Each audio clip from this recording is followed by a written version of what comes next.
Wholesale Hotline. I'm Brent Daniels. I'm Jamil Damji. And I'm Jerry Norton. And I'm Morby. Every week we bring you the best information on real estate investing. Be sure to participate in the comments. And subscribe. Wholesale Hotline!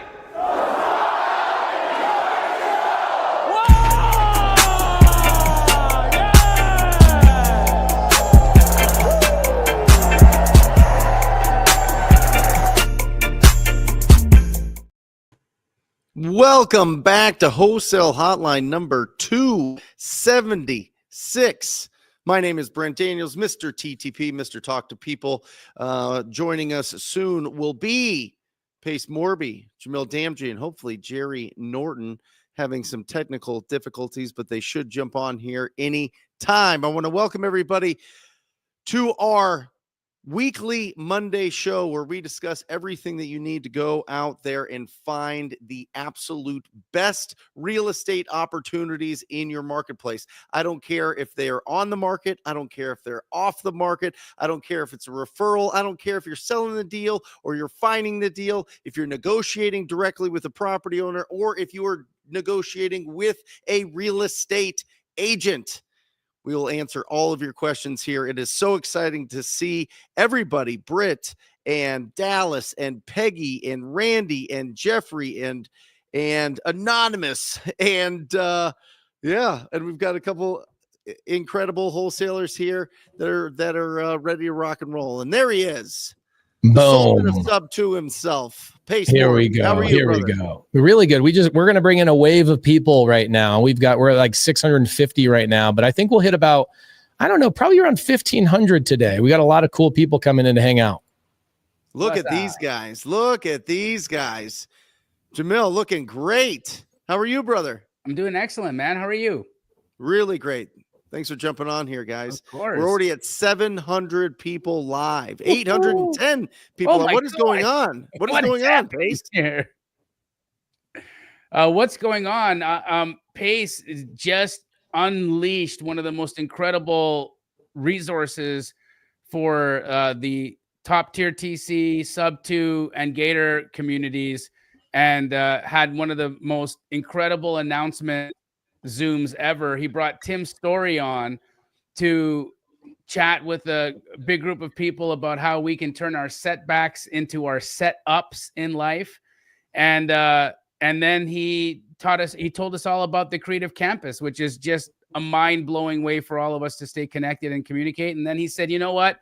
Let's blow Brent Daniels' mind and have all of us go to Wholesale Hotline and say hello to Johnny Bravo, Mr. 22-inch Pythons himself. Come on. So here we are. I love it. Well, welcome, everybody. If this is your first time watching Wholesale Hotline, welcome. We do this every Monday, and this is going to be a good time. Who is Tim Story? Explain that. Oh, my gosh. Tim Story.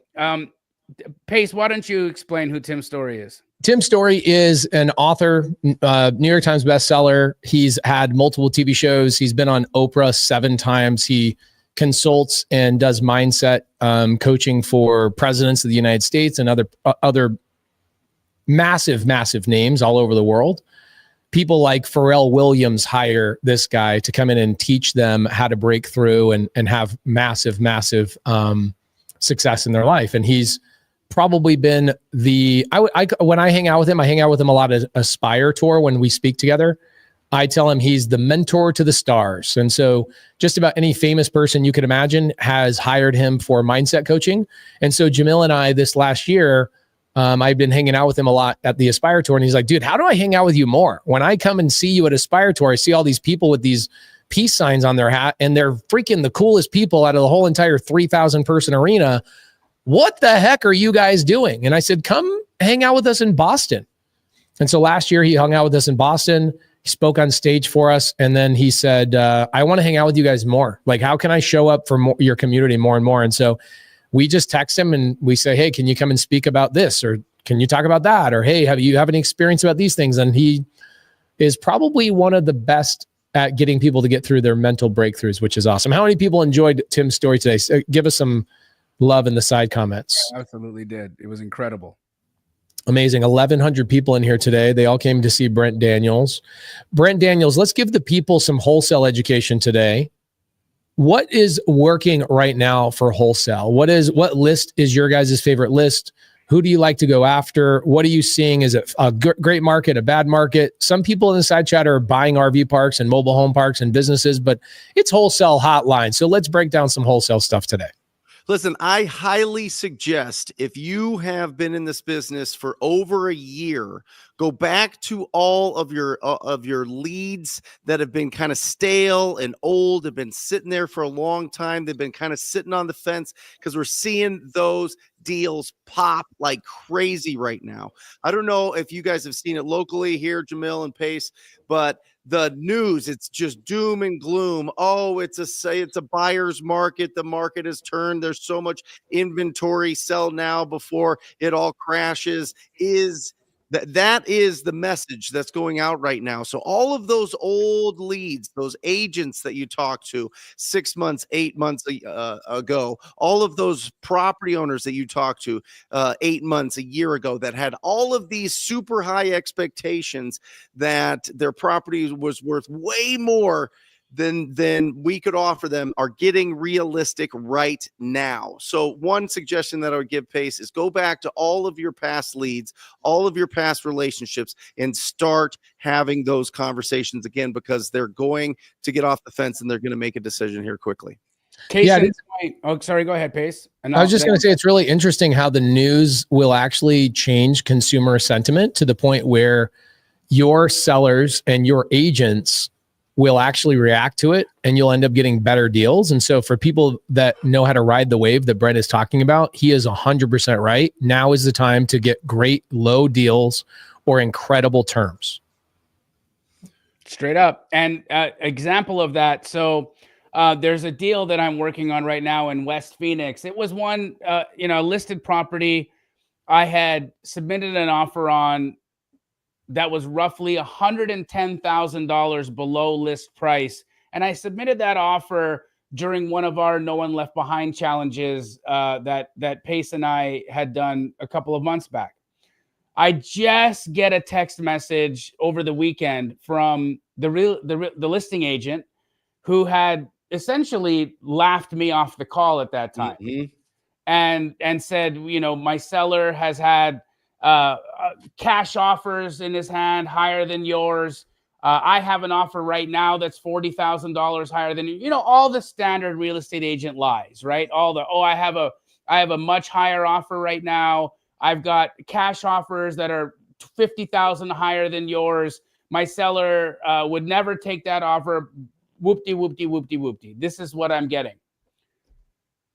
The agent reaches out to me today and I said, I apologize that we didn't do the deal at that time, but I'm nowhere near that number today as I was 3 months ago.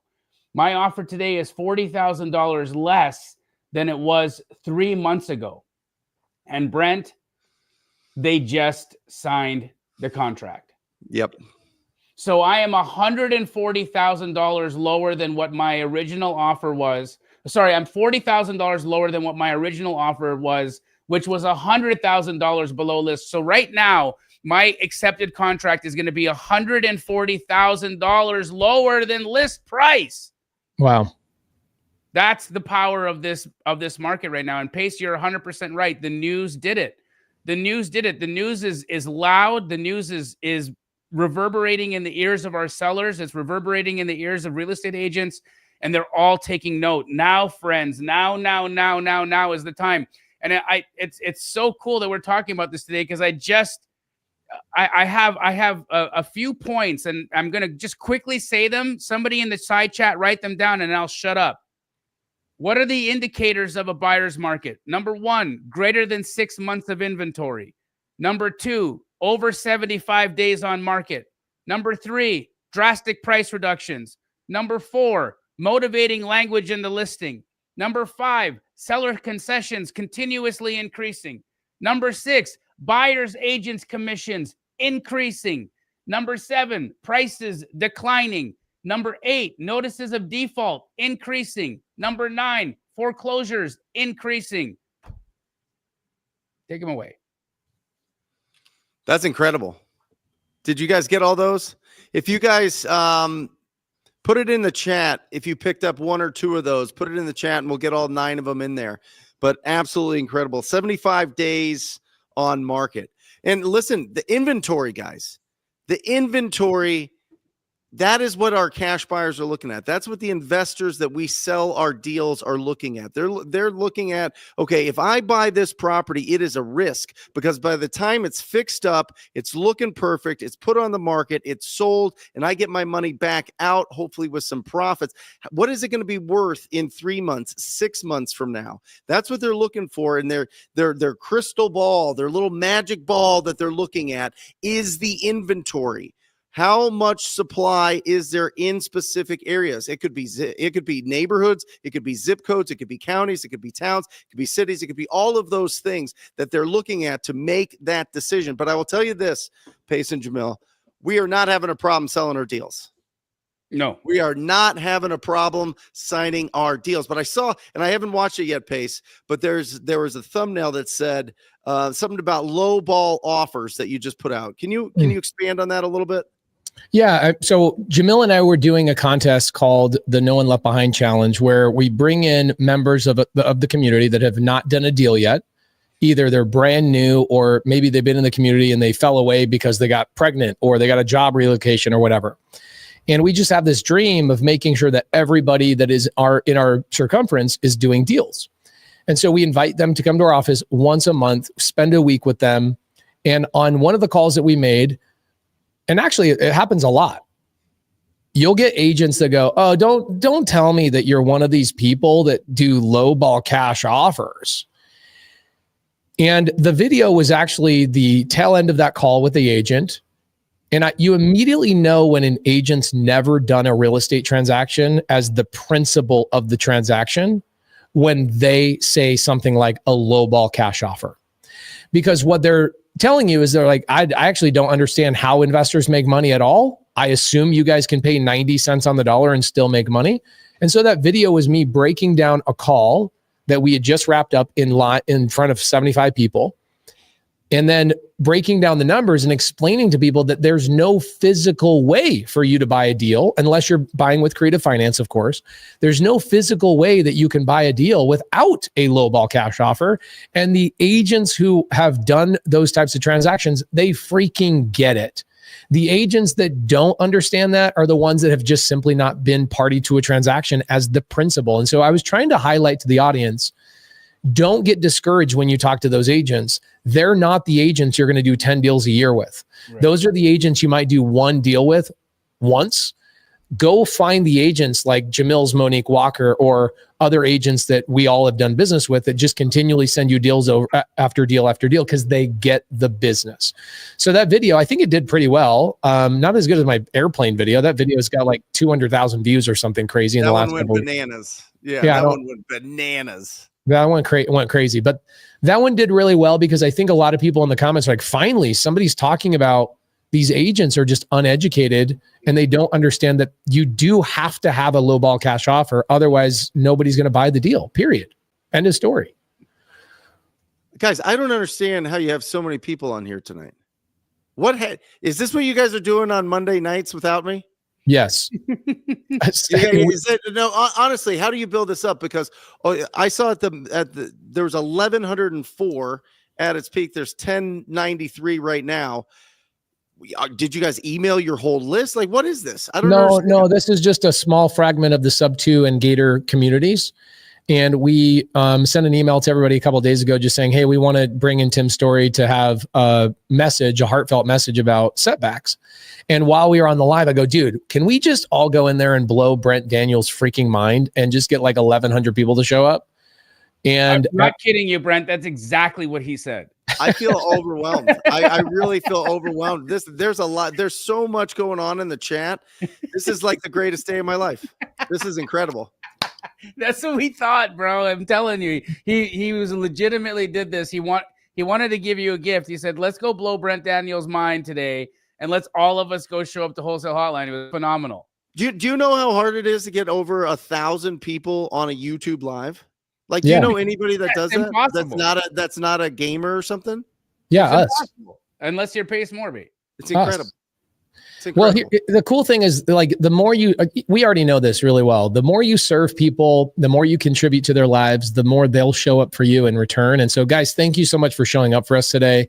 We're so grateful. We do this every Monday night. If you guys didn't know this, and yes, Brent, the thing that I've missed out on a bunch of the wholesale hotlines on Monday nights because my team at Subto repeatedly puts things on my calendar at 5:00 on Monday, and I finally told Sarabi that I'm like, I can't do things on Monday night. I'm at Wholesale Hotline. Please stop putting things on my calendar. So Sharon says, I love that Brent is loving this. I told you guys he would freaking love it. 1,117. Yeah. Yeah. They all came here for you, brother. They all came here for guys, you. we love you guys so much. I mean, we've been doing this over 5 years. This show every Monday is really designed for exactly this. This is all about squatting up. This is all about connecting. This is all so that you have solid proof that you are not out there alone. You don't have to do this business alone. You can connect with amazing people every Monday here on this show that you can do so much business with. That's the best part. It's not just like, it's a group and we get together and we hold hands. Like, people are going out there and getting unbelievable, massive opportunities that change their life. You're one conversation away from a unbelievable deal. The deal of a lifetime comes around once a week, and to be able to have so many people here that are connecting and sending so much love, it's just absolutely incredible.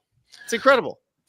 Can I ask you guys a question about the Zillow ban? What do you guys know about the Zillow ban? Let's talk about that for a couple minutes, if you guys are up to date on this. Jamil, Brent, are you guys up to date on the Zillow ban? A little bit, but open it up.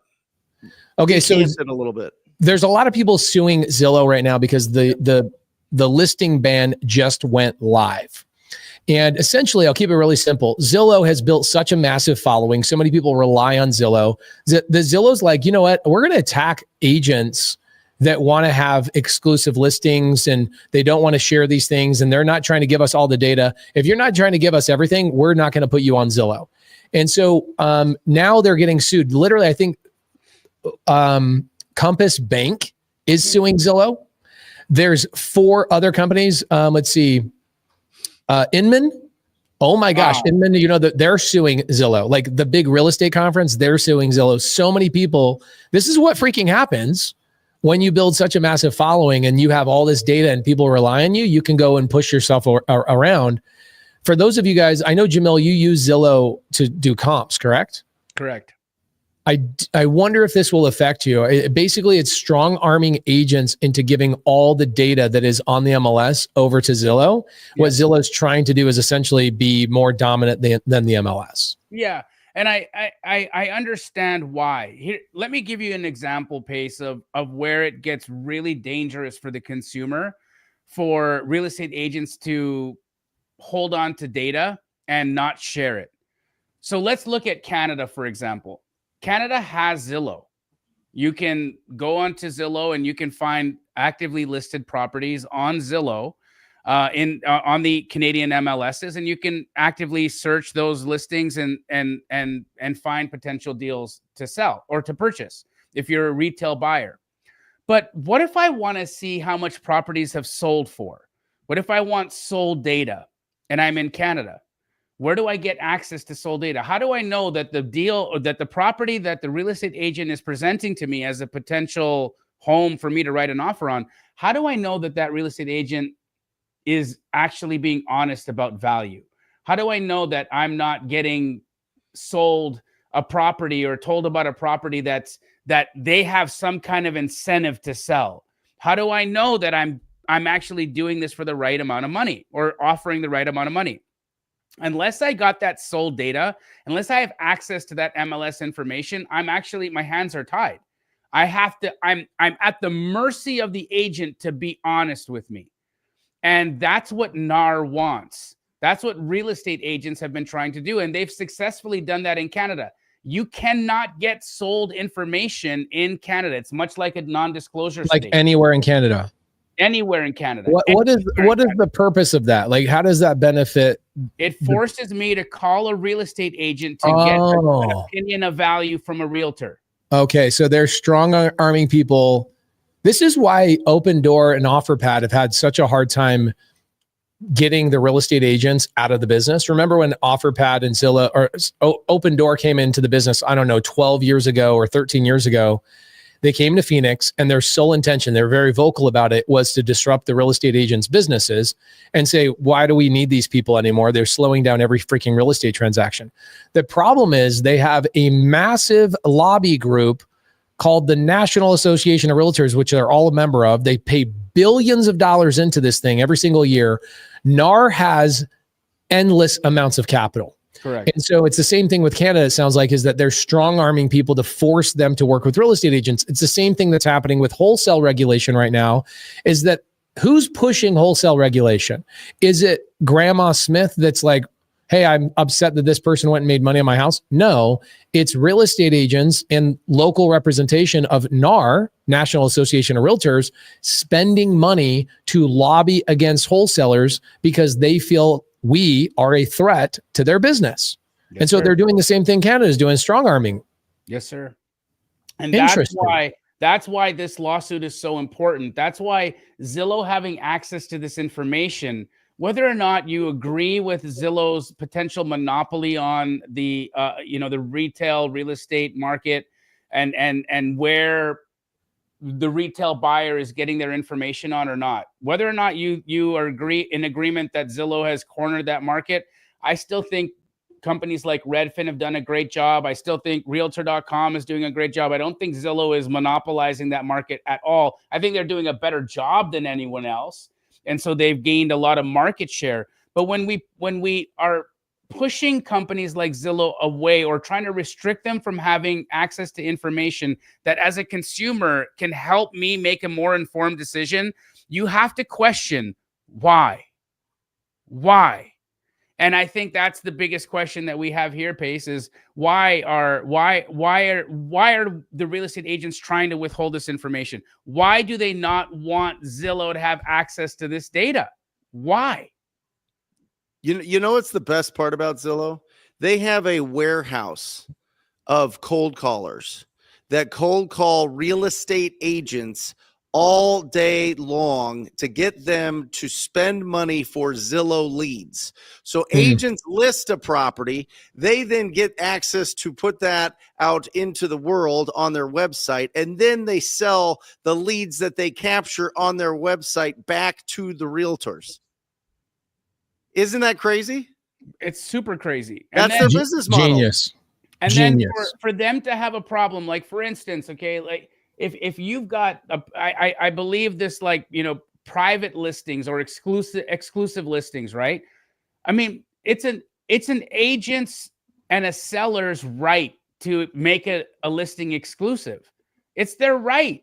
And if that agent is in contract with Zillow, and for that reason, if then Zillow is the only place where that deal is being marketed, then again, it's their right. By the way, in the listing agreements, Jamil, you have to check a box that says that the owner is comfortable with you putting it on IDX, which is the platform or whatever that goes out to all of these different companies that gives all the listing information, all the photos, all of those things. They pay for that, by the way. People pay for an IDX license. Maybe it's called something else now, but that's what it was maybe a decade ago. And you sign off. The owner signs off on it. They approve your ability to put it out to the world, not just on your local MLS, but to the whole interwebs. Can I get really selfish for like 45 seconds? Yeah, go for it. Jamil and I have developed a new website that is completely free, and we are attempting to disrupt the creative finance deal flow. I want to show it to you guys. It's called creativelisting.com. It was primarily geared towards people that are like, I can't go through a real estate agent because I cannot get qualified to buy a home. I realized so many people were joining Subto 3, 4, and 5 years ago, specifically not even to be real estate investors. They were like, I want to join Subto so I can learn how to go and buy real estate, primarily my own home, because I don't know where else to go. I'm a business owner. I have no ability to go get banked or get a bank loan. And we started saying, man, there's a lot of people that just want to buy houses for their like personal residence. And so this is where the idea started from. And I want to show it to you guys just real quick. We're talking about Zillow. We want to be the Zillow for creative finance. We want people to be able to go in there, and of course we'll have cash deals as well, but primarily what we're focusing on right now is seller finance and Subto deals. A 0% seller finance deal just sold on there today. Yeah. And so things are cooking over here. Guys, do me a favor. If you guys are watching this live, this is completely free. I want you to go over here and I want you to just say, I'm looking to buy right here. I'm looking to buy, so that your name can go on the map. And what's going to happen is that people inside of Subto will see your name right here. Donna K, she's looking, look at this. This is so cool. Donna K is looking for her primary home, Cincinnati, Ohio. And once you register and you're actually a member of creativelisting.com, it will show you all of her information, how much she can afford, what's her down payment, her monthly expenses, what can she actually afford? There you go. Sophia says, where are you buying? That's for you to tell us. Okay. Colin, good to see you, Colin. He says, I have 17 homes I can put on that right now. Let's go. This is built by Jamil and myself. It's taken us about a year to put this together, completely free. We don't know how we're going to make money from it yet, but that doesn't matter. We're just going to be doing this for free to get people to buy houses. Primarily, it started out as primary homes. In about 3 months, it will open up to RV parks, mobile home parks, apartment buildings, all creative finance as a focus, although we are selling cash deals on here as well. Novation agreements are on here. Subto deals, seller finance deals, lease options, executory contracts, everything you can imagine is on here. Morby method deals are also on here as well. John Carlos says, is it going to have Subto houses? Yes. Please go over to creativelisting.com, come over here and say, I'm looking to buy, and then tell us what you're looking for. Create a buyer account. Tell us what you're looking for, and somebody inside the Subto community will start looking for a deal for you if we don't already have a deal that will fit your needs. And then in 30 seconds pace, I can tell, for people's brains work in different ways, right? But looking at Creative Listing right now, looking at that website, my mind just can't stop spinning on how I can make money from this thing. Like how fast I can make money from having access to that information. Think about it. I could do a post right now on my social media stories and I could say, have you been turned down for a mortgage? Are you having a hard time qualifying at 7.5% interest rates? What if I could get you into a deal right now at 3%? Send me a DM. Now I have access to this entire inventory of homes that have 2, 3, 4% mortgages all across the country. And I could easily just take one of those deals and move them right over to one of those end buyers and make myself a quick $10,000-$15,000. Yes. And guys, who is posting the inventory pace? Subto members and people that have learned how to do creative finance from myself over the last 5 years. And we also are going to open it up to our free Facebook group here in about 30 days. We have in the Creative Finance with Pace Morby Facebook group, we have about 165,000 members in there in the free group. And we get an average of 600 deals posted every day in that group. It's so overwhelming that those posts don't get any reach, right? And so we're even going to ask in 30 days that our entire free Facebook group is going to stop posting their deals in the Facebook group, which nobody sees, and actually go over and put them over here on Creative Listing. And we're going to build a big database. Essentially, it's the off-market MLS is what we're trying to attempt to do. Yep. But we're attempting to do it for free. I know that Investor Lift exists. I know that people use those types of things, but this is going to be completely free, primarily geared for the first 3 to 6 months around primary home ownership for non-cash flowing Subto deals, non-cash flowing seller finance deals. That is primarily the deal flow that has sold on there so far. So I'm using my social media presence to bring non-Subto members, non-Gator members to the platform as buyers. And so those buyers come to the platform. They say, this is what I'm looking for. That then encourages the Subto members to go, oh, great. Pace has already found a buyer for me. I now can do wholesaling the right way, which is find the buyer first, look for what the buyer needs. I'll go out and pull a list and specifically go find that for that family, and I'll get paid in the process.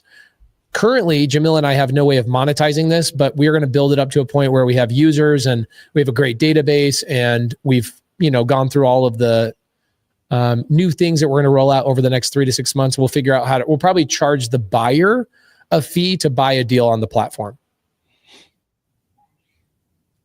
So anybody that wants to buy a creative finance deal, your primary residence, even as an investment, you want to skip the line. You don't want to cold call. You don't want to door knock. You don't want to do any of that stuff. You just want to buy a deal.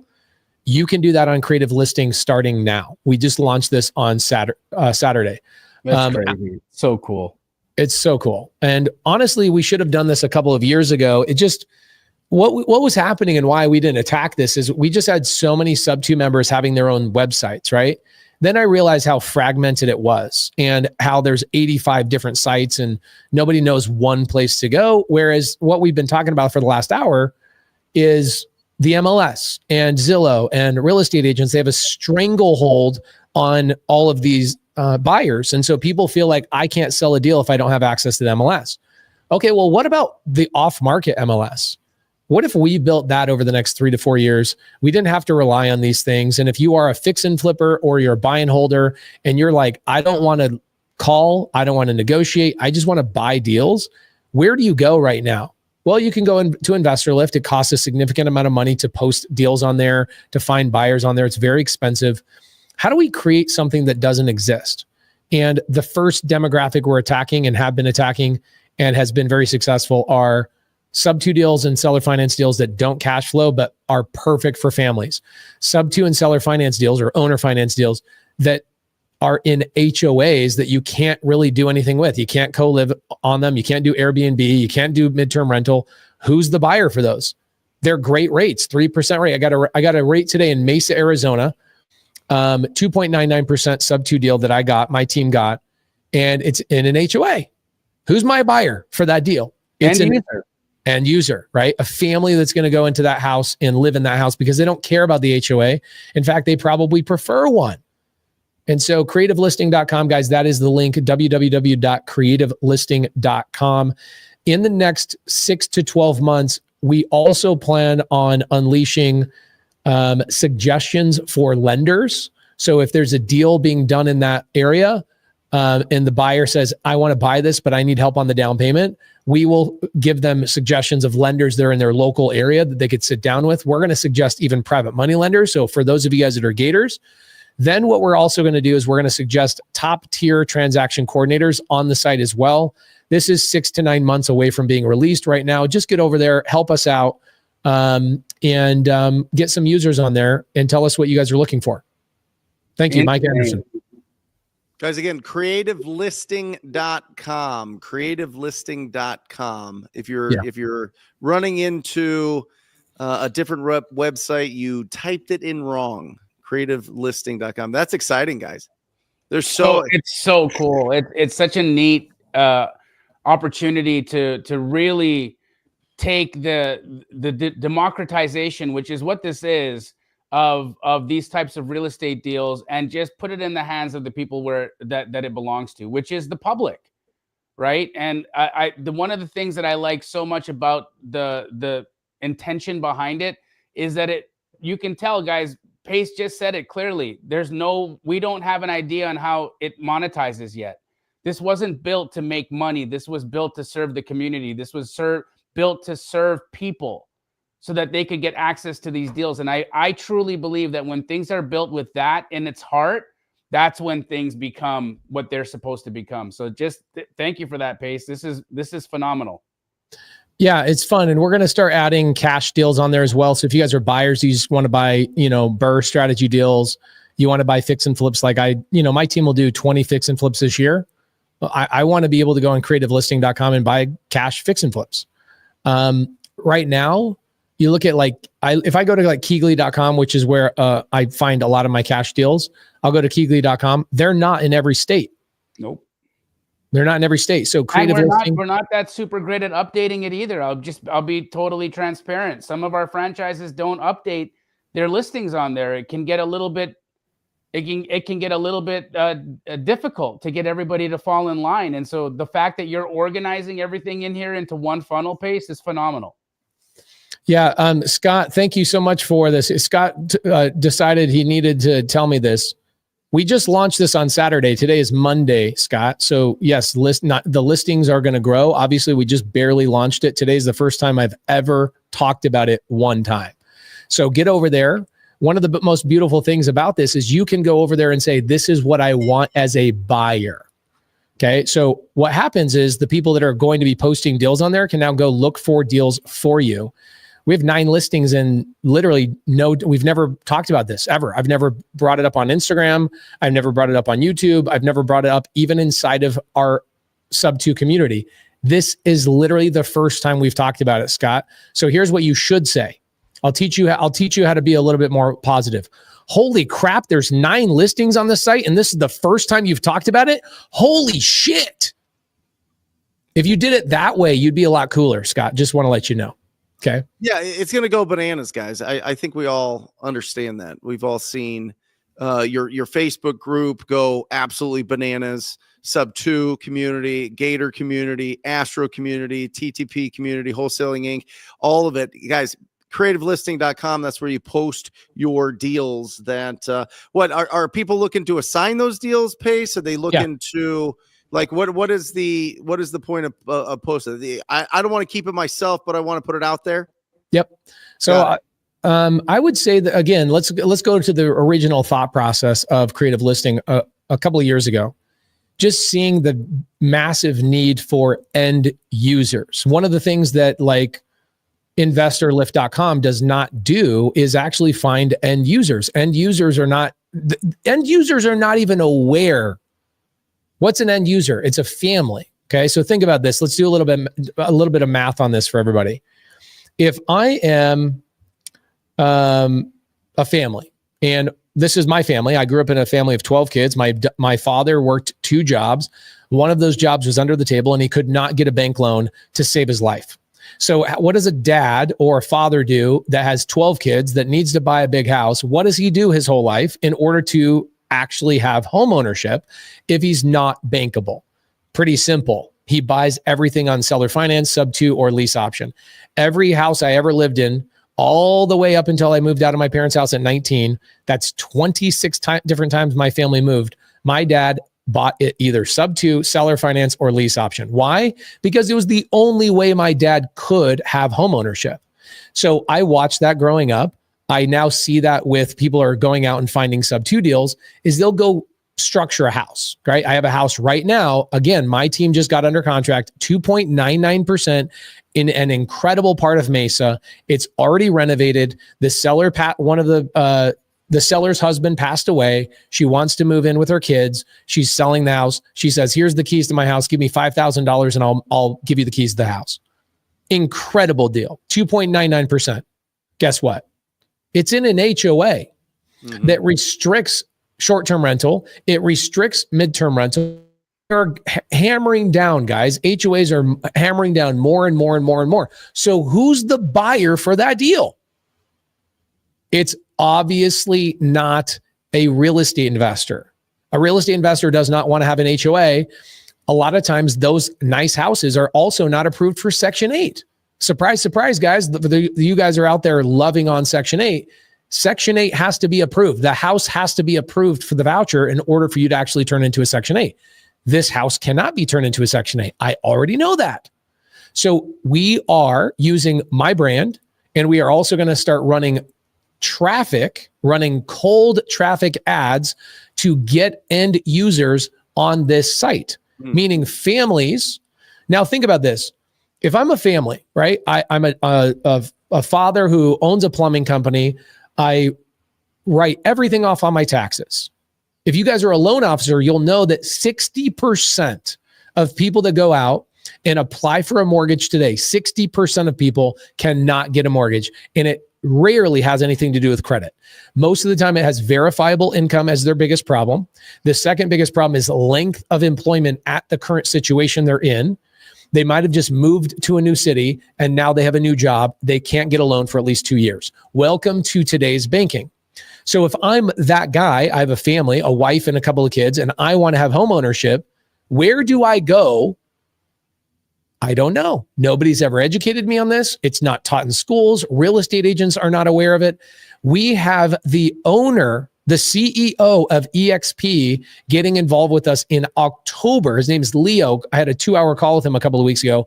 We are getting their network of agents aware of creative listing so that they can put their listings simultaneously on creativelisting.com as I fill in the buyers for family members who are not bankable. So most of the time, the people who are posting these deals on the site are real estate investors. They're Subto members. They're people that have learned how to go do creative finance deals like me.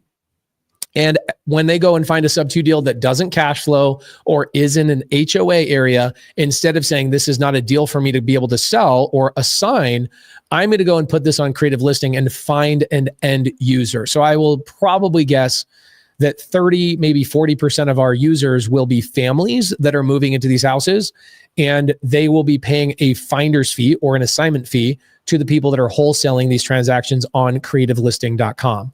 We will require them to use a transaction coordinator that has been certified by Molly, my COO. We want to make sure that creative finance transactions are done properly. And so the buyer and the person that's listing, we will do the transaction coordination. The buyer will pay for that transaction coordination to make sure the paperwork is done properly. And I would say that the average assignment fee is going to be somewhere between $10,000 and $20,000 for the wholesaler who is assigning the Subto seller finance or lease option deal to the buyer. How can I buy stock in this?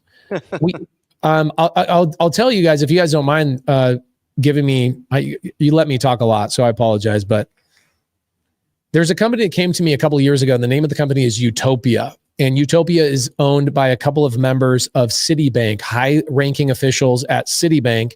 They came to me and they said, we want to create a platform and we want to work with you. We want to give you ownership in this thing. We believe in what you're doing, this mission you're building.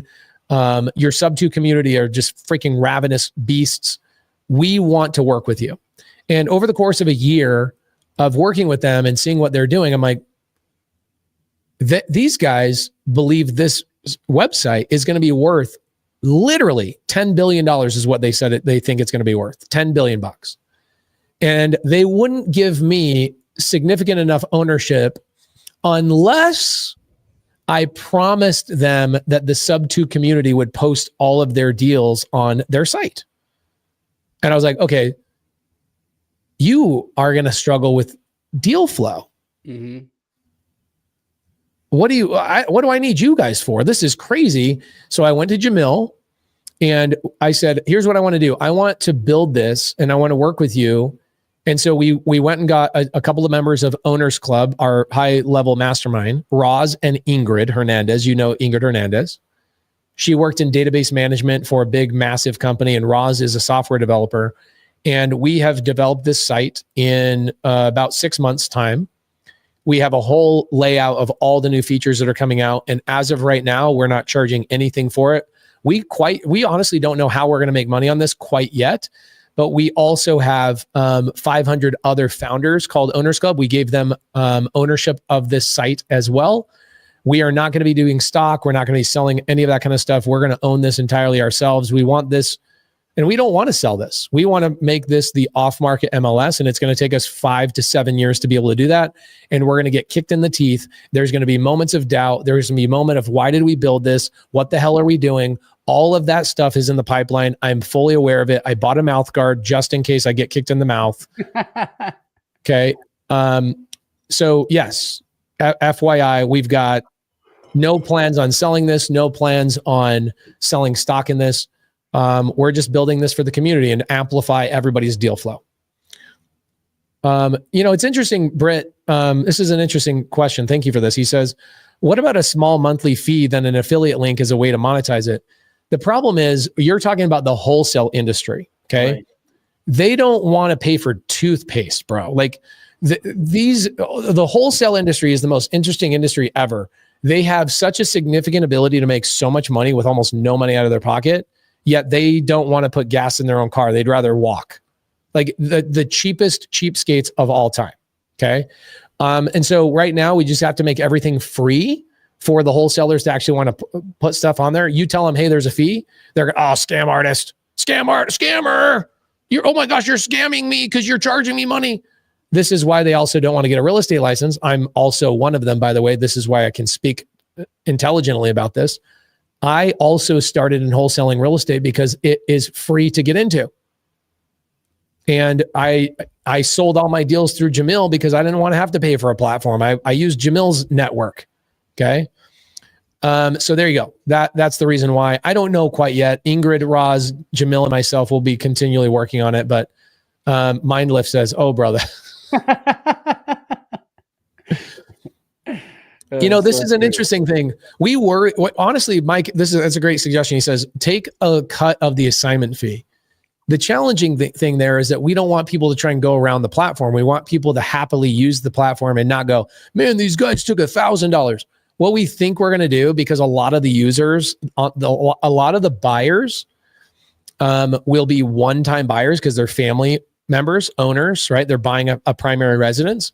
We plan on charging them a fee, and that's where we're going to start to at least pay for development costs, et cetera. And then we'll figure out how to monetize on it a little bit later. Awesome. Great. Can I give a shout out here to Mitchell? Just Hell closed yeah. my first wholesale deal today. $130,000 assignment fee. Give it up to Mitchell. Come That's on. insane. Wow.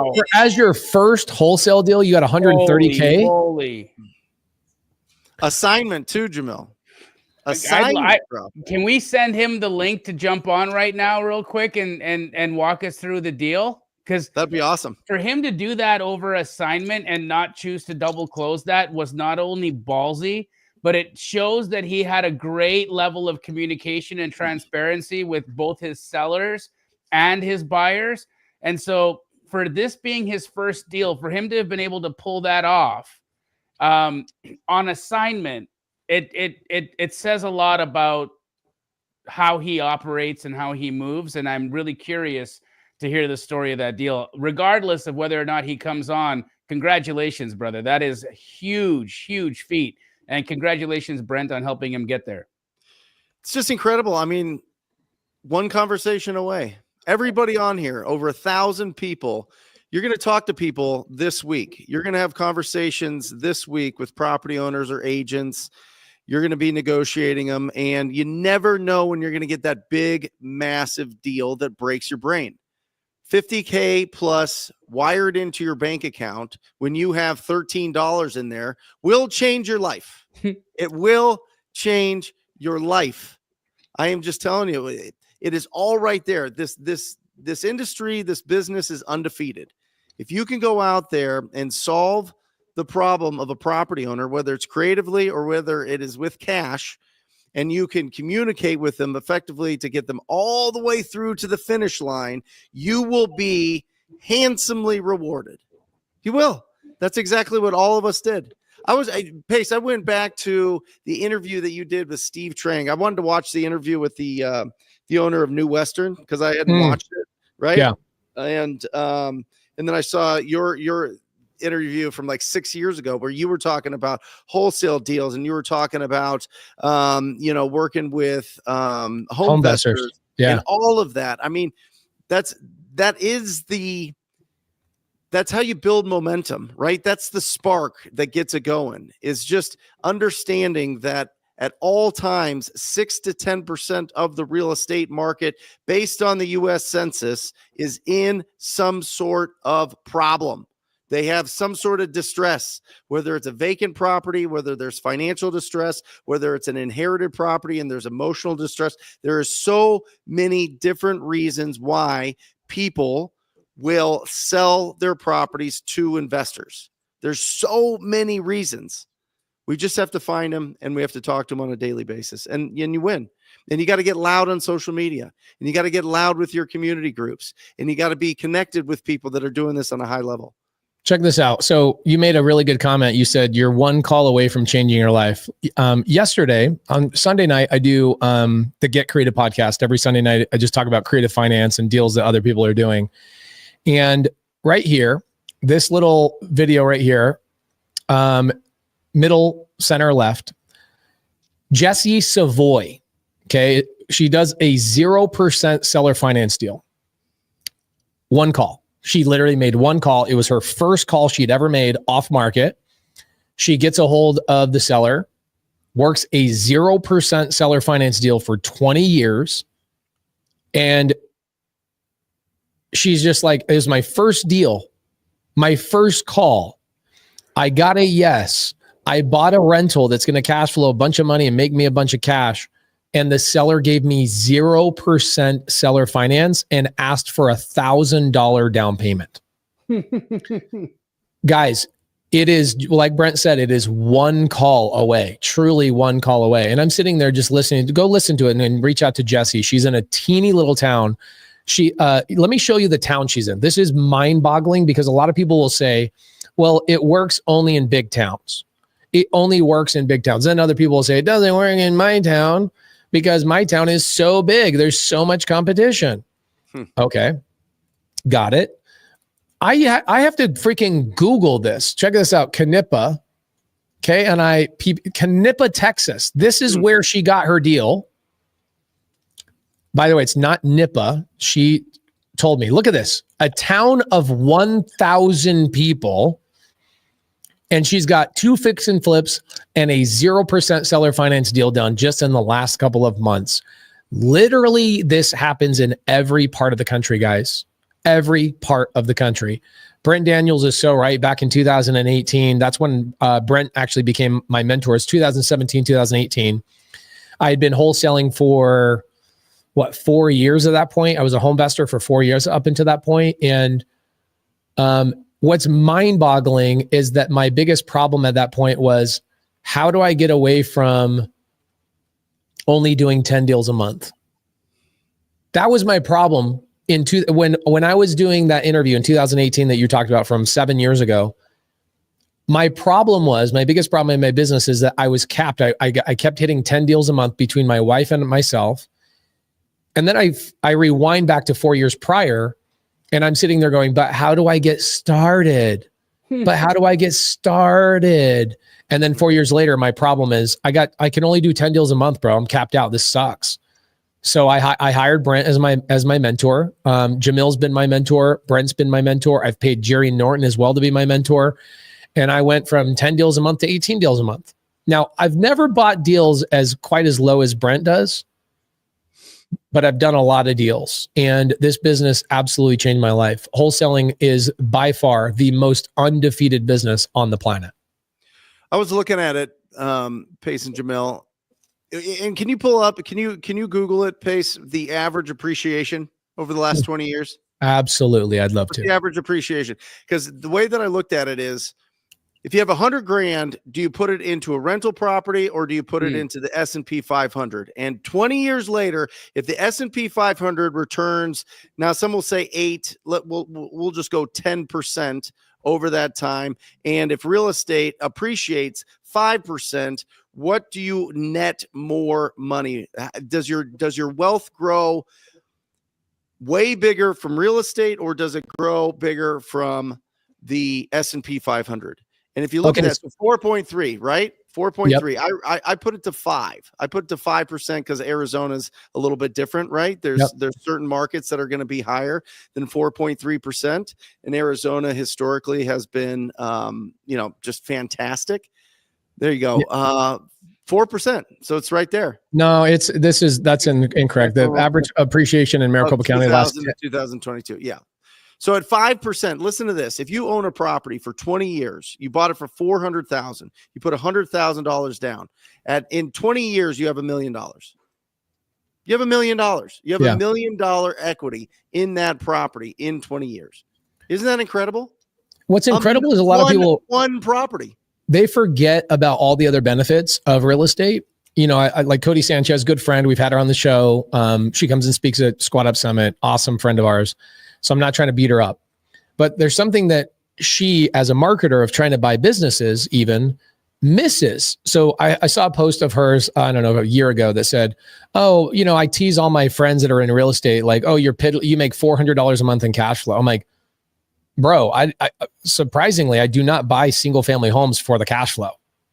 We buy single family homes for all the other reasons that, here, I'll break it down for you guys on a whiteboard just real quick. So number one, the first reason why you buy real estate is, of course, everybody thinks it's cash flow. And that is definitely a big part of it. The second one, which is what Brent's talking about, is the appreciation. I would argue cash flow is the furthest down the list for me. That I agree. The cash flow all goes back into the property. It's $3,500 a year on average for upkeep for a single family house. Right. Then the next one is the depreciation or the tax benefits, right? There you go. So and check this out. Right? Leverage. I mean, you're buying a $400,000 asset for $100,000 Pace. You know what I mean? I've got, let's see, I got an email from Ryan Cox from my family office. And he sent me, he sent me an email, and I want to show it to you guys just real quick. One RV park that I bought with no money out of my pocket. Okay, last year, one RV park I bought no money out of my pocket is, let's see, window, where is this email? Here it is. Right here. 3621 Mountain Highway. I'm getting a $93,000 tax benefit. So I bought this property and I will avoid $93,000 in taxes this year because of that one property. Then he decided to pull out 5 properties out of the homes that I bought last year. And he says, let's do another cost seg on those. I will save $145,000 in taxes from buying those properties. Guys, real estate is undefeated. Undefeated. It's not even remotely close. And one of the ones that I love the most, which, you know, Brent's teeing me up on this one, which I appreciate. One of the ones that I love the most is very rarely talked about, and it is the pay down. Yeah. My tenants are paying down my debt. And so not only am I getting the upside of the appreciation, the property's growing, but also what I owe on it is going down simultaneously. And you look at like Jesse Savoy, who got that 0% seller finance deal. Okay. Holy moly. She's paying down 100% of her payment, pays down what she owes to that seller. It's so incredible. And then number 5, my favorite part is I call it leverage. Leverage is actually my favorite thing. And what I mean by this is that I can go and do a refinance on one of these houses every 5 years, suck out a big chunk of money. I just did this on a 256 unit apartment complex in Illinois a couple of months ago. And we pulled out $2.1 million in cash, tax-free. Tax freaking free. You can't do that with stocks, guys. You cannot do that with anything else. Real estate is the ultimate freaking cheat code. He's 100% right. He did that on a big level, on a $2.1 million multifamily. This house that I'm sitting in right now, I just got $196,000 wired into my bank account to live in this home, Brent. Tax-free. How does that happen? Break that down. Bought the house, a wholesale, renovated it. So we forced appreciation. We did such a good job renovating the house. I decided I wanted to move into it. Plus, I didn't want to go through the whole put a house on the market right now with all of the things going on and the interest rates. I didn't even want to get beat up on the retail market. I just decided to keep it myself. So I went, got it appraised, got a refinance on it.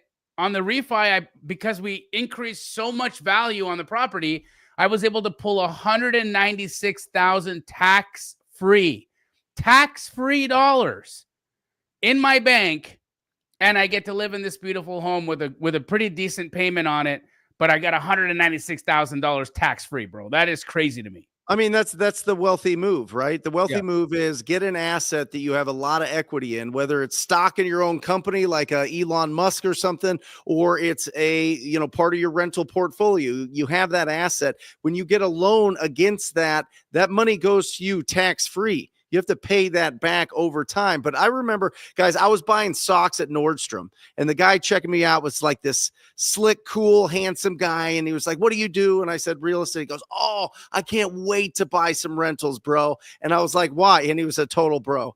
He was a total bro. And he's like, "Because I want people to go to work to pay my bills." And I was like, "Oh, that's one way to look at it, but it's the absolute truth. A certain percentage of people's income goes towards their living expenses. Where do they live, right? What rent are they paying? And that rent goes towards the mortgage, and the mortgage each time that gets paid, a little bit gets knocked off of what is owed on that property, and somebody pays off your loans on these properties, and it's called rent. I mean, the whole country is based off of rent. It was land rent. It's called property taxes. This is how it all happened after the War of Independence. The government went out and said, "Hey, we're not going to do this whole king and empire thing and just give certain people access to the property. We're going to let anybody that wants to pay this land rent go in and buy property, and we're going to expand our country that way." And that's exactly what happened. Shabir Khan says, "Where's Jerry?" I'm actually texting Jerry on the side right now. He is driving from Tennessee to Montana, and he is almost here in Montana. They stopped for dinner. He thought he was going to make it a wholesale hotline, but the kids were starving, so he stopped. Jerry lives in Montana for a couple months in the summer, and Tennessee the rest of the year. So he is cruising right now in a van full of kids. Freddie Poveda says, "Rental properties are lovely, but you need 2 buckets: wholesale for cash, living expenses, and your second bucket for rentals for long-term money. If you don't have those 2 buckets, clear." Yep. I agree with this entirely. There's rental properties. I have a rental property in Atlanta, Georgia. I just sold it 6 months ago. Jamil's been there. The house on Maddox. Mm-hmm. Great house, man. Great house. Yeah, I missed that house. We just sold it. And the reason being is it gained $400,000 in equity since I bought it. Yep. And the property did not cash flow a lot of money. And it should have, but Atlanta went and did that bonehead move and outlawed Airbnb. Because I remember when you first bought that thing, it was going to cash flow a few $1,000s a month, and then lifes and things change. And how did you end up? So you gained $400,000 in appreciation, which congratulations, that's phenomenal. It was a beautiful house. What did you do in the interim to hold the property so that you weren't on a massive loss every month? The payment to Jillian, the seller, who you also met, the payment to Jillian was $7,000 a month. And I found a renter for the last year I owned it for $7,000 a month. I mean, it's a beautiful home on a creek in one of the best, like Brent, we're talking this is a house that one of the members of Outkast lived in at one point. Like this is a gorgeous home. And what's the neighborhood called there? It is called Ainsley Park, is it? Yeah, Ainsley Park, yeah. Ainsley Park, yeah. Really gorgeous area. The house literally had a creek running through it. It was just a phenomenal property. And I remember Pace did this really interesting deal with this woman where every time he got to town, a part of his deal with her was that she had to buy him steak dinner. Yeah. Every time he went to town. Can you read that comment real quick? Those were in the terms. Hey. Thank you, Giancarlo. That was in the terms. I had a student that brought the deal to me, Maurice, and Maurice brought the deal to me. What's so cool is Maurice at the time was a security guard, and he was making calls in his booth doing security work. And he calls me up and he goes, "I have an impossible seller. She has a lot of pain, but she just won't sell on seller finance." And I'm like, "Okay, hold my Diet Coke. Let me call this lady." So we worked a deal. And as I worked the deal with her, I was on a live Zoom with like 600 Subto members. This is back in like 2020. And in the side chat, somebody says, "I bet Pace can't get an even better deal. Like I got 4%, no money down, great deal. And somebody says in the side chat, I bet this is as good as this deal is going to get. And I said, Julian, I also have a request. I go to Atlanta a lot. And anytime that I come to Atlanta, I want you to buy me and my guest a steak dinner. And she thought I was full of crap. And then I brought Jamil to her house, like her other house up the road, met her husband. And she's like, okay, let's get the deal done. And in the promissory note, it requires her legally to buy me a steak dinner every time I come to Atlanta, Georgia. And the reason why I did that is because I just wanted to show people that you can literally craft a deal a million different ways, and you can throw anything you want into an agreement. Most people are thinking about purchase price, down payment, interest rate, and length of time, but you can also add food items in there as well. So, but anyway, that deal, Jamil's right. Atlanta, Georgia outlawed Airbnb beyond having one, and you had to be licensed to do it. And then they even made it harder in some of the counties where they said you have to live in the property if you're going to Airbnb it. And I was like, I have 70 Airbnbs. Like, what are we doing here? You know? And so I sold everything or converted everything to midterm rental. And that property had enough equity that I go, all right, I'm going to sell this property. I'm going to put a tenant in here. I know the property's going to take a long time to sell. So I put a tenant in the property, sold it, and I made $400,000 on that transaction. I put $0 into the property. I never lost any money on a monthly rent. I had months where, we broke even or whatnot. But during the Airbnb days, I was making $2,000 or $3,000 every single month net. So I had a little bit of stockpile of cash, which was nice. But that house is good proof that you don't have to have any money. You don't have to have any credit. And you also don't need to bank on the cash flow, because what ended up happening is I just sold the property and I did a 1031 exchange with the $400,000 into an RV park that I now own. And that thing makes $20,000 a month. So that $400,000 that was created out of thin freaking air on a property is the down payment on an RV park that I bought on seller finance in Big Spring, Texas. And that thing it's not $20,000. It nets $18,000 a month. Okay. So it's netting. I just want people to track this. Okay. What did you put down on that house, Pace? I put nothing down. Okay. So Pace puts nothing down on a home. Buys it creatively, figures out the arbitrage, or figures out how to manage the payment, cash flow, and whatnot. Things change. He figures out another pivot, gets that done. But in that process, guys, I want you to track this. Makes $400,000 in equity. That $400,000 in equity then becomes a down payment that buys him $18,000 a month in income. What do you think that property that's bringing him net $18,000 a month in income is probably worth in real dollars? I just want people to understand that from zero, you've been able to turn that into millions of dollars in real estate value and $18,000 a month in cash flow. And guys, it's all done on an idea. It is all done on an idea. It's something from nothing. Yeah. It becomes normal. We talked about this a lot this last week. It becomes normal and standard. It's like Brent helps somebody go get a $130,000 wholesale deal. That's normal and standard. Right. We're not even fazed by it. We're just like, yeah, that happens. Yeah. That's like every day.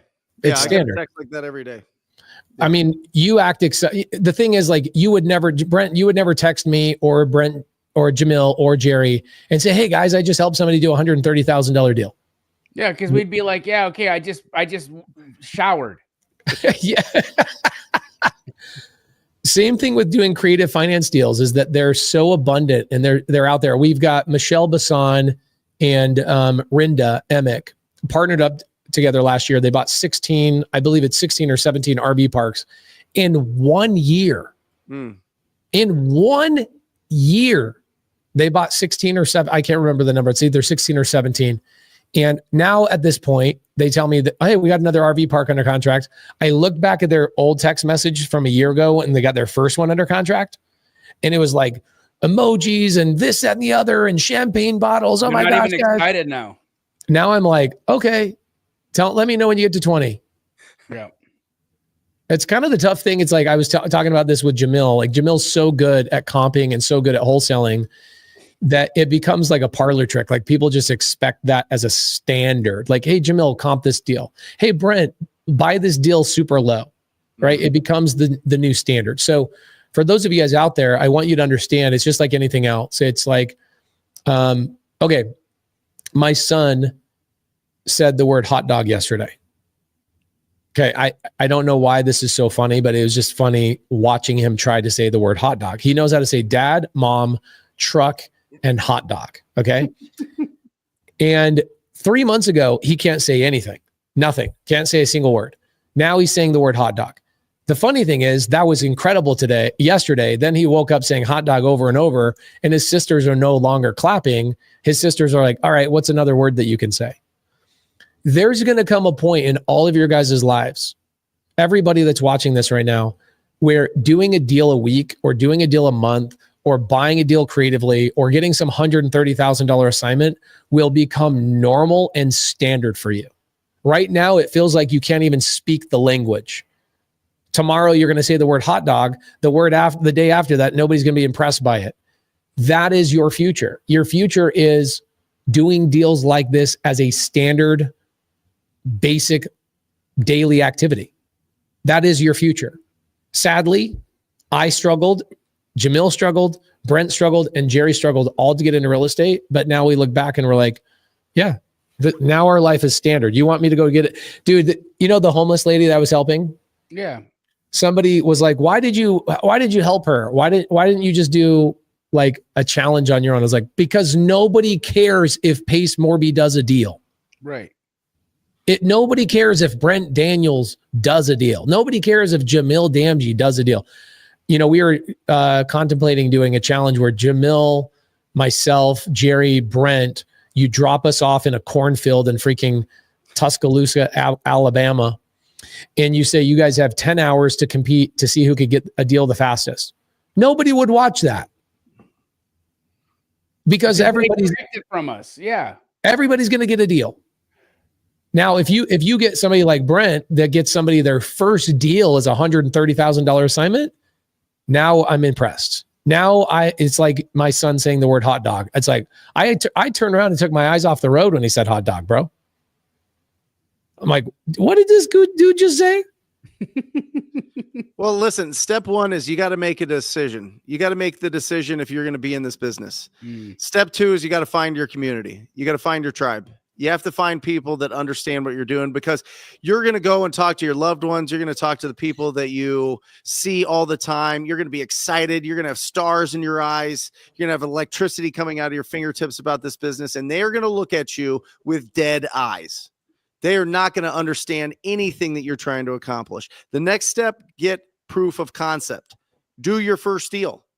Make it real. Cross the bridge from faith to fact that you can do this. That is such a critical step. And then get the consistency, and then pull yourself out of the business, the day-to-day, and really become a business owner and really look for the best assets that you can go out and cherry pick and build your long-term wealth. But get rich first, then get wealthy.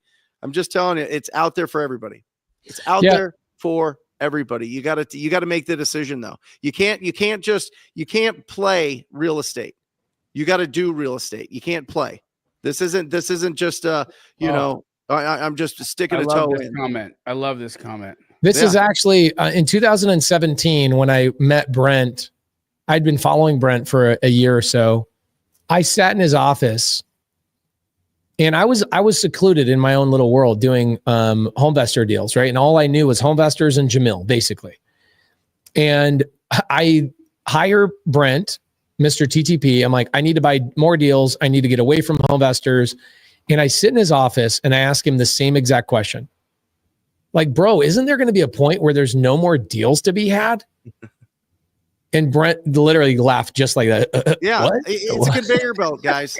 It's a conveyor belt. Market saturation only pops up for weak minds. That's it. Yeah. It's just weak mind. It's just a weak mindset. And it's not saying that you're weak. You just don't have enough experience out there. I have been hearing that same comment since 2010. Since 2010. Actually, I started hearing in 2004 when I started the business, and everybody was getting into it. And then the crash happened, and then that kind of settled in. And everybody's, oh, there's too many investors now in 2010. There's too many. And then in 2015, 16, 17, 18, 19, 20, 21, 22, 23, 24, and now 25. There's too many wholesalers out there. Okay. We just keep making more. Yeah. What's interesting is this, like, let me pull up my screen. And this is one of the things that Brent told me in 2017. I sat down in that glass office in Central Phoenix. He was like, let's talk about foreclosures. Okay. So guys, check this out. Let's go to, I've got Deal Sauce pulled up. I'm going to go to Maricopa County. That's where I like to invest. That's where Jamil currently is residing. And so is Brent. It's hot as hell, I imagine. Yeah. Okay. Right now, before I even use any filter, there are 27,399 possible wholesale opportunities in this market. 27,000. Okay, right here in the upper right-hand corner. If I now go to the filter, I don't want Maricopa AZ. I want Maricopa County. My bad. Let's change that up. My bad, guys. Maricopa County. It's going to be more. It's going to be like a couple 100,000 deals. So I want to pull up a foreclosure list so you guys can just see how simple this really is. Let's go Maricopa County, not country, county. Okay. This is going to basically, it's using AI to tell me off-market opportunities. 1,388,000 houses right here in the upper right-hand corner. Yep. Fit an off-market profile. People that have high equity, absentee owner, board investor. Okay. I'm going to do see results. I'm then going to go to the filter, and I'm just going to go to, check this out, high equity, cash buyers. Let's see, low equity, board investor. I want foreclosures. 19,201 people are at some point in the foreclosure process. 19,000. Okay. 19,000 people are currently in some form of foreclosure in this market. 19,000. Guys, there are deals and deals and deals that are popping up every single month. Guess what happens? These people go out of foreclosure. Either they save themselves, somebody else comes along, you come along and save them from foreclosure, or they sell the property on the retail market through a real estate agent. And guess what happens next month? All of those people are replenished with new people going into foreclosure. Mm-hmm. Brent told me something crazy a couple of years ago. He says there's something like 17 million vacant homes in America. 11. Yeah, 11 million. Guys, 11 single family. Yep. 11 million vacant homes in America. We could multiply this amount of people. 1,100 people hung out with us today. We could multiply this by 100. And it would take a lifetime, maybe 10 lifetimes, to even go through 1 million of those 11 million. Well, here's the stats here. There's 1,000 wholesale deals done in Maricopa County every month. 1,000. All right. This is coming from Spencer Caldwell, Jamil. 1,000 deals in Maricopa County every month. And there is anywhere between 120 and 150,000 potential opportunities. So only 12,000 are selling a year, but there's 150,000 that are in rough shape out there just in this area. And guys, this is across the country. The East Coast is even more. Mm-hmm. Arizona wasn't even established till 1912. We weren't even a state. Go into those older markets. Those older markets are just swimming in opportunities. In 1950 here in Phoenix, there was like 50,000 people. Right. Now there's 5.8 million or whatever. Right. You know what I mean? Like, we don't have an old area here that, and that's just our area. You go anywhere east of the Mississippi, it is, I mean, guys, it is a conveyor belt of opportunities. Are you going to compete with offers on certain deals? Absolutely. Should you build skills of effective communication and discovery and really understanding what is the goal that this property owner has with this property? Yes. You have to, this is a skills-based business. It's all done on this device right here. But this thing can be distraction, or it can be your remote control to your business. I am telling you, this does it all. This does it all. There's no excuse. If you just go out and talk to more people than you expect. Okay, so Paola, she says, what do you suggest a realtor does to start wholesaling? I would call expired listings. If it was, this is me, my personality, this is me. I would call expired listings and offer them creative finance. I'll give you another suggestion to add to that. I think Pace's list is absolutely correct. I would go expired listings. I would do creative finance. And also I would do, as a real estate agent, I would just call those sellers and ask them if they would be interested in a cash or a creative offer that you are directly representing that you will bring them an offer that's either cash or creative from a buyer that you are directly representing. And that way they don't have to think that you're calling them for a listing opportunity, because that's what they're all getting hit up with. Everybody on the canceled and expired list right now is getting hit up by agent after agent after agent asking for the business, asking for the business, asking for the listing, asking for the listing. No one is calling and saying, can I buy the house? Can I send you an offer? So if you call and you give them either a creative or a cash offer, you will do deals. Hands down, you are going to do business. You do a daily dial every single day. Don't you, Pace, where people are shown how to call these expired listings? Yes. Every single day. Yeah. Every single day. If you're a real estate agent and you're not attending that call, it's like, shame on you. If you're not doing enough business, if you're hungry and you're a licensed agent and if you haven't learned how to convert a canceled and expired list into creative or cash offers, you are leaving money on the table. You are leaving business on the table, and you are willfully doing that because you're being shown, you're being spoon-fed the opportunity. You're just deciding not to do it. Yeah, the person that teaches that class is Scott, and he came into Subto in 2022 when rates were really good and before they went up. And he's like, I want to learn a little bit about creative finance. Then as a real estate agent, which is his primary income, rates start going up. He loses basically his entire business as a real estate agent. And he goes, oh my gosh, I guess I should take this Subto community a little bit more seriously. So he came in, he asked that same question, what should I do, Pace, as a real estate agent? And I said, let me give you the expired listing training. So he goes in, does the expired listing training. He's like, are you kidding me? I could have been doing this the whole time. He almost went back to his old job that he left being an agent for. And he almost took that job from his boss. He was texting his boss like, oh, I need a job. I'm running out of money. Da, da, da, da. Within 2 days of taking the expired listing training and learning how to pitch creative finance to expired listings, he makes $21,000 assigning a deal. He then a couple of weeks later makes another $40,000. So his first month in calling expired listings, free leads, completely free, he makes $41,000. The next month, I buy 2 deals from him. One's a 4-plex and the other one's a property on Ash. I can't remember. It's a single family. I don't know what we did with it. I think we turned it into a lease option. But that month, I think he made $90,000. Went from, oh my gosh, I have no money. I don't know how I'm going to put groceries on the table. Right. Thinking about going back to the 9-to-5 workplace and then jumping on expired listings. So expired listings as a real estate agent, you have a leg up because you can call sellers and say, hey, my name is Pace. I'm a licensed agent, but I'm not calling to list your property. I actually want to put an offer on your house today.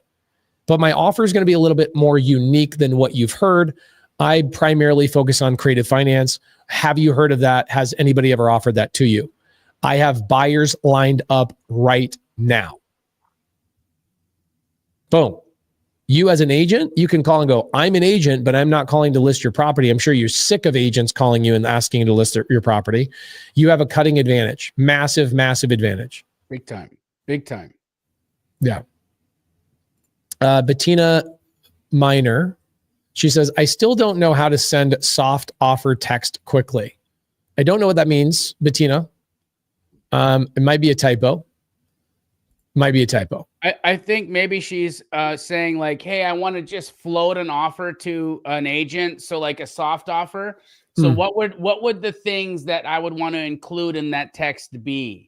Right. A soft offer. If I was going to like, kind of like what you're doing on the LOI blaster. Pace, do you have somewhat of a template that you guys are using on soft offers that you could potentially point her to? Yes. If you guys are in Subto, I will post the LOI that we use inside of the Subto Facebook group. And if you're not in Subto, just DM me and ask for, just type in LOI into my Instagram DM. So that means go to Instagram, go to message me, send me a message and say LOI, LOI, letter of intent. And I will get you a copy of that. If you're in Subto, I'll just put it in the Facebook group and tag it at the very top. No, I mean, forgive me if I was incorrect there, but that's what I thought. That's what I thought I understood of that. Okay, so Claudia, she says, Pace, if we are the agent and we tell the sellers go creative and they say no because they want their cash and they say yes, but 50% down, no way. Claudia, you can do a lot of 50% down deals. Those are called Morby methods. And so what I would do is go on my YouTube channel and type in Pace Morby method. That is a different strategy that I created about 8 years ago, where the buyer can put 50% down through a DSCR loan and the seller will carry in a second lien position. I know that just went over half the people's heads. But go to Morby method on my YouTube channel and watch that. I don't mind putting 50% down. In fact, Mundo in our community, he's an owners club with Jamil and I. He does like 8 or 9 of those a month. It is his entire strategy is Morby methods. And so absolutely go in and learn more about the Morby method because you can do 50% down deals all the time. And just to reiterate that, Pace, you're talking about an owner finance deal where they want a substantial amount of money down, and we don't have that. And you have a creative finance solution that can bring that substantial amount of money down without having it come from me. Correct. Yeah. So the way we do that on a Morby method is, let's say that the seller wants $500,000 for their house, and you, the buyer, come along and say, I want to give you terms. The seller says, yes, but I want 50% down. Okay, no problem. What I do is I go to a company called myinvestorloan.com. Okay. They will give me a DSCR loan. DSCR loan is a debt service coverage ratio loan. That's the stupidest acronym on the planet, but basically it's a loan type that they will give you as long as the rent will cover the payment of the new loan you're getting. That's what debt service coverage ratio means. So that's like, it's not based on my credit. It's not based on my income. It's based on whether or not the property I'm leveraging the property at a number that can be covered by rent. Correct. Yeah. Amazing. So what happens is my investor loan will give you that 50% as the down payment in a new loan, and that it will be in first lien position. And you'll obviously have a payment on that loan. And then the seller receives $250,000 from my investor loan. So you have a loan for $250,000 with my investor loan, and then the seller gives you a second loan in seller finance for $250,000, totaling the $500,000. So you're into the deal, no money out of your pocket. A lot of times that seller will let you not make payments on their portion of the equity for about 5 years to stabilize the asset. Okay. Living in Houston, Texas. I'm sorry. It's Andrew McGuire, not Scott. I misspoke earlier. Living in Houston, it's Andrew McGuire. Okay. Andrew McGuire inside of the Subto community. He teaches the class on expired listings. So yeah, a Morby method will allow you to get that deal done. And we have a lot of people that literally is their whole focal point is just doing Morby methods, finding sellers that want 30% down, 40% down, and going out and getting DSCR loans and then asking the seller to carry the back end. And there's no other name for it. Like Evan is asking in the chat, you created this, you invented it. It's actually called a Morby method. Yeah, it's never been. It was never done before 2017 when I did the first one. I looked everywhere, nobody had ever done it. Talked to dozens of lenders, nobody had ever done anything like it. Now I see people using it in multifamily. I see people hate calling it Morby method. There's a guy in Bigger Pockets that he's like, stop calling it the Morby method. Of course, the guy in Bigger Pockets is going to say that. They're going to want to call it the. Anyways, it's a bunch of Karens. Yeah. The Morby method, I looked around. I was like, I don't know what this is called, but I think this is the way to structure this problem. Somebody must have already heard about it. I talked to a guy that I'd paid years ago to learn some creative finance stuff from. He's like, bro, I don't think that's possible. I'm like, perfect. Let me get to work. And so now there's thousands of them being done all over the country. It's freaking incredible. We get title companies that call me and go, I don't know what the heck this person's trying to explain. Can you walk me through it? And I just send them a YouTube video and go watch this YouTube video, explains the whole thing. And they text back and they go, got it. Okay, thank you so much. Connie says Morby method's where it's at. A lot of people doing Morby method. Timothy says DSCR loan is the 50%. And sorry, I missed where the other 250 comes from. Timothy, the other 250 doesn't come from anywhere. The seller is letting you make payments on the other 250. Go watch Morby method YouTube video, please, please, please. And you can even structure a Morby method deal where you are walking away from the transaction with loan proceeds in your pocket so that you're getting paid to do the deal. The deal structures, it's not one that I have participated in myself yet. I'm going to do a Morby method deal with Pace here very soon, but I just got to talk to Matthew Starr the other week, Pace, and I think he pulled in I don't know if it was $100, $150 or $200,000 on a deal just recently on a Morby method. So he got paid to buy the house that's giving him cash flow, which is just, again, one of those crazy parlor tricks that we get to do in this business. Yeah, it's a lot of fun. Richard Berger, who is in Subto. Richard Berger, go watch the Morby method training. You'll see the paperwork on how to make it happen. I also brought in one of my DSCR lenders that coached you on how to get the seller in second lien position. Go and watch that training, Richard Berger. Morby method in the vault. It's incredible. So, man, we had a lot of people that showed up for Wholesale Hotline this week, huh? 1,164 at the peak. Crazy. 1,164 on a YouTube live stream. Holy cow. Thank you guys. You guys are incredible. Good. You guys are the best. Absolutely incredible. Brent, thank you for always being my friend and my mentor. I love you. I'm so sorry for you guys down there in freaking hot ass Arizona. I will be boating with Jerry Norton tomorrow. So hopefully you guys are a little bit jealous. What do you guys have going on this week? Go ahead, Brent. Wednesday, we've got our live show at 1:00 Eastern Standard Time, where we show you that there is literally millions of dollars of opportunity in any marketplace in the United States. We show you how to find them, how to negotiate them, and how to sell them without any of your own money and without your credit. Come and check us out on the Brent Daniels YouTube channel. Also, guys, Wholesale Hotline on all of the podcasting platforms. You got to check it out. Subscribe. Give us some love on there. I mean, we do this every single week just so that you guys can go out there confidently and take massive imperfect action. So check us out. It's a 7-day-a-week podcast, Wholesale Hotline. Check it out. Jamil, what do you got going on? Packing up my car, heading to with Charisma and our stuff and coming to Montana. Oh, heck yeah. I love it. Everybody's coming to Montana. I freaking love it. Guys, thank you so much for being here for Wholesale Hotline, episode 276. We will be back Monday next week, every week, same time, 5 p.m. Arizona time. At 5 p.m. Pacific Standard Time is where we're currently going live, but it's always 5 p.m. Arizona time. That does change halfway through the year, sadly. But come and hang out with us next week, guys. We do this every week live.